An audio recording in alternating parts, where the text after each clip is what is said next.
नमस्कार मित्रांनो, तुमच्या सगळ्यांचं माझ्या नवीन काहीतरी यूट्यूब चॅनलवर स्वागत आहे। आज आपण एका खूप महत्त्वाच्या विषयावर बोलणार आहोत। महाराष्ट्रातील रेशन कार्ड धारकांना सरकारकडून कोणत्या 4 प्रमुख वस्तू मिळतात आणि त्यांचं वितरण कसं होतं हे आपण सविस्तर पाहणार आहोत। नंबर 1 ला गहू। रेशन कार्डावर मिळणारी सर्वात महत्त्वाची गोष्ट म्हणजे गहू। प्रत्येक व्यक्तीला दर महिन्याला ठराविक किलो गहू मिळतो। हा गहू स्वस्त दरात उपलब्ध असतो आणि त्यामुळे गरीब आणि गरजू कुटुंबांना आपल्या जेवणाची सोय करता येते। गव्हाचा वापर चपाती पोळ्या बनवण्यासाठी होतो, जो आपल्या रोजच्या आहाराचा अविभाज्य भाग आहे। नंबर 2 तांदूळ। गव्हाप्रमाणे तांदूळ देखील रेशनवर मिळतो। अनेक कुटुंबामध्ये भात हा मुख्य आहार असतो। रेशनवरील तांदूळ चांगल्या प्रतीचा असतो आणि तोही अत्यंत कमी किमतीचा दिला जातो। त्यामुळे लोकांना तांदूळ विकत घेण्याची जास्त पैसे खर्च करावे लागत नाहीत। नंबर 3 ला साखर।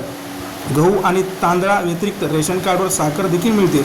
ही साखर कमी प्रमाणात दिली जाते, पण ती घरगुती वापरण्यासाठी पुरेशी असते। चहा, गोड पदार्थ आणि इतर अनेक गोष्टींसाठी साखरेचा वापर होतो। ही सुविधा कुटुंबातील एका मोठी मदत ठरते, विशेष आर्थिकदृष्ट्या कमकुवत लोकांसाठी। नंबर 4 खाद्यतेल। काही ठिकाणी रेशन कार्डवर खाद्यतेल देखील दिलं जातं। हे तेल दर महिन्याला किंवा ठराविक वेळेनंतर उपलब्ध करून दिलं जातं। स्वयंपाकासाठी तेल खूप आवश्यक आहे आणि खुल्या बाजारात ते महाग असतं, त्यामुळे रेशनवर मिळणारे खाद्यतेल गरीब कुटुंबाची खूप फायदेशीर ठरतं। वरील 4 प्रमुख व्यतिरिक्त काही ठिकाणी इतर गोष्टी तसे मीठ, डाळी किंवा ज्वारी, बाजरी देखील उपलब्ध होऊ शकतात, पण त्या राज्याच्या धोरणानुसार आणि उपलब्धतेनुसार बदलतात। हे होतं महाराष्ट्रातील रेशन कार्डच्या मिळणाऱ्या 4 प्रमुख वस्तूबद्दलचं विश्लेषण।